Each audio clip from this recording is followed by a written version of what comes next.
Hello everyone, अस्सलाम वालेकुम। कैसे हैं दोस्तों आप लोग? उम्मीद करता हूं कि आप अच्छे से होंगे और आपकी ज़िंदगी में सब बहुत अच्छा चल रहा होगा, एकदम सुपर नंबर वन। तो कहने का मतलब ये है कि सुबह फजर के वक्त उठिए, फजर की नमाज का वक्त होने से पहले उठिए। मैं आज उठा, मैंने फजर का नमाज अदा किया और उसके बाद से मैं अब वीडियो बना रहा हूँ ताकि आपको इंस्पायर कर सकूँ, मोटिवेट कर सकूँ कि आप भी कल से जल्दी उठें। सुबह आज रात को अगर आप जल्दी सोएंगे तो कल सुबह आपकी नींद ज़रूर फजर के वक्त होने से पहले खुल जाएगी। वैसे मेरे पास कुछ लाइन्स हैं जो मैं आपको बताना चाहता हूँ। ये लाइन है जो आपने अक्सर सुना होगा, अस्सलातु खैरुम मिनन नौम, अस्सलातु खैरुम मिनन नौम। इसका माने अंग्रेज़ी में है prayer is better than sleep, prayer is better than sleep. इसका माने उर्दू में है नमाज नींद से बेहतर है, नमाज नींद से बेहतर है। तो ज़रा सोच के देखिए दोस्तों, आपको क्या ज़्यादा प्यारा है, नमाज ज़्यादा प्यारा है या अपनी नींद ज़्यादा प्यारी है? आपको नींद पूरा करना ज़्यादा ज़रूरी है आपके लिए या नमाज़ पढ़ना ज़्यादा ज़रूरी है? ज़रा सोचिए। अगर आप रात को 10 बजे भी सोते हैं तो सुबह 4 बजे तक आप उठ सकते हैं। सुबह 4 से 4:30 के बीच तहज्जुद का वक्त होता है, रात का आखिरी पहर होता है। उस वक्त आप तहज्जुद का नमाज़ पढ़ सकते हैं। भले ही आप 2 रकात नमाज़ पढ़ें या 4 रकात नमाज़ पढ़ें, लेकिन तहज्जुद का नमाज़ पढ़कर अपने लिए जो भी आपको दुआ मांगनी हो वो दुआ आप मांग सकते हैं अल्लाह पाक से। और उसके बाद 5 साढ़े 5 बजे के बीच फजर का वक्त होता है, अज़ान हो रही होती है, आपको आवाज़ अज़ान का आ जाएगा। अगर आपका घर किसी भी मस्जिद के आसपास है तो आपको अज़ान का आवाज़ ज़रूर आएगा, क्योंकि अज़ान उस वक्त हो रहा होता है। और कहना ये है कि अज़ान का वक्त जब हो तो उससे पहले उठने की कोशिश करें ताकि आप अज़ान को सुनें और अज़ान के वक्त दुआ कर सकें अल्लाह पाक से, क्योंकि अज़ान के वक्त दुआएं कबूल होती हैं। और एक बात कहना चाहूँगा कि फ़जर के वक्त बहुत लोग नहीं उठते हैं जानबूझकर, उनकी नींद खुल जाती है, लेकिन बहुत लोग नहीं उठते हैं। उन्हें ये लगता है कि अरे नहीं, कल से पढ़ लेंगे, आज सो लेते हैं। लेकिन अगर आपकी नींद खुले तो समझिए कि अल्लाह पाक चाहता है कि आप नमाज़ पढ़ें फ़जर का।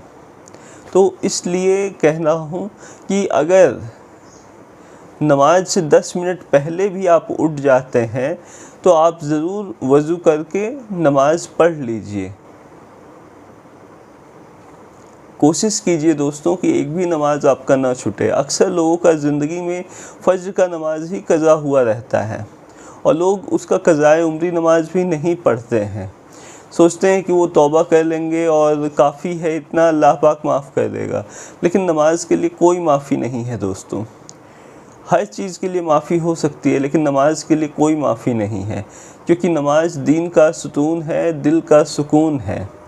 शरीयत ने हमें भले ही बहुत छूट दी हुई है कि हम अपनी ज़िंदगी को बेहतर बनाने के लिए बहुत से तरीके इख्तियार कर सकते हैं, लेकिन नमाज में कोई छूट नहीं है। नमाज आपको सभी पूरी करनी होगी।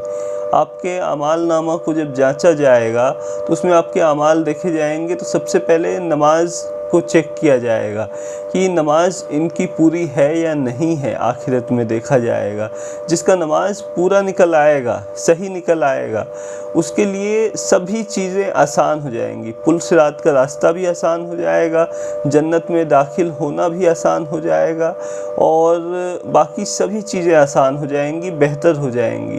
तो कहना ये चाहता हूँ कि फ़जर के वक्त रोज़ाना उठें, फ़जर का वक्त होने से पहले उठें और फ़जर का नमाज ज़रूर पढ़ें। कितना पढ़ना है ज़रा सोच के देखिए। 2 रकात सुन्नत नमाज, 2 रकात फ़जर नमाज, 4 रकात नमाज है टोटल फ़जर का।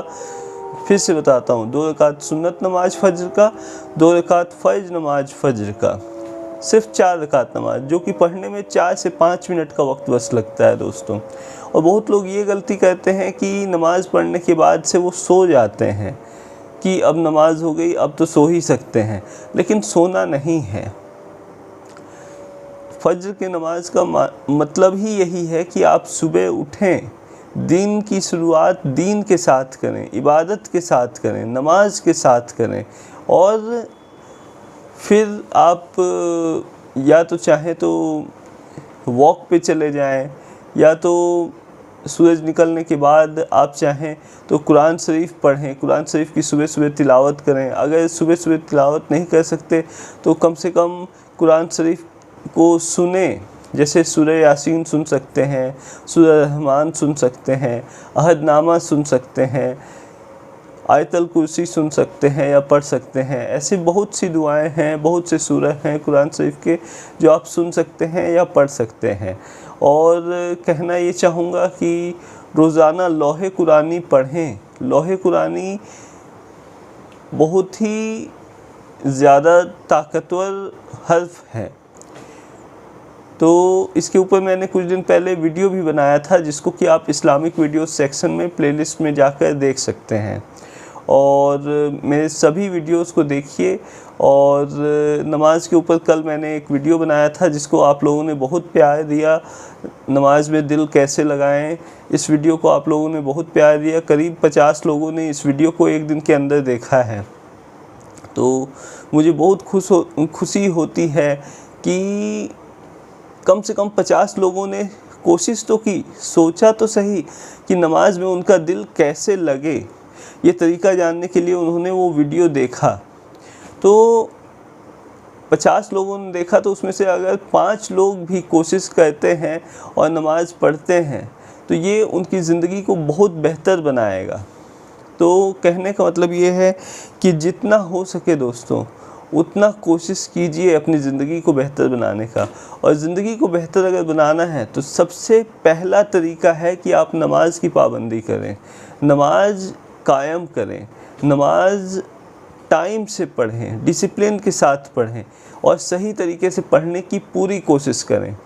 नमाज में अगर कोई गलती हो जाए, कोई गुनाह हो जाए, कोई भूल चूक हो जाए तो कोशिश करें कि तौबा जल्दी से जल्दी कर लें। और नमाज को कोशिश करें पूरा करने का। जो छुटी हुई नमाज़ें हैं उनका हिसाब लगाएं और क़ज़ाए उम्री नमाज़ पढ़ें और तौबा भी करें। और जो रेगुलर नमाज़ हैं उन्हें टाइम से पढ़ें। और अज़ान होने के बाद से कोशिश करें कि आधा एक घंटे के अंदर नमाज़ पढ़ लें। बहुत लोग नमाज तो पढ़ते हैं 5 वक्त का, लेकिन बहुत ज़्यादा देर से एकदम आखिरी वक्त में पढ़ते हैं नमाज, जब वक्त ख़त्म होने वाला होता है। तो ये सही चीज़ नहीं है। तो कोशिश करें अज़ान होने के बाद से, अज़ान यानी कि नमाज के लिए बुलावा एक तरह से कि आओ नमाज पढ़ें।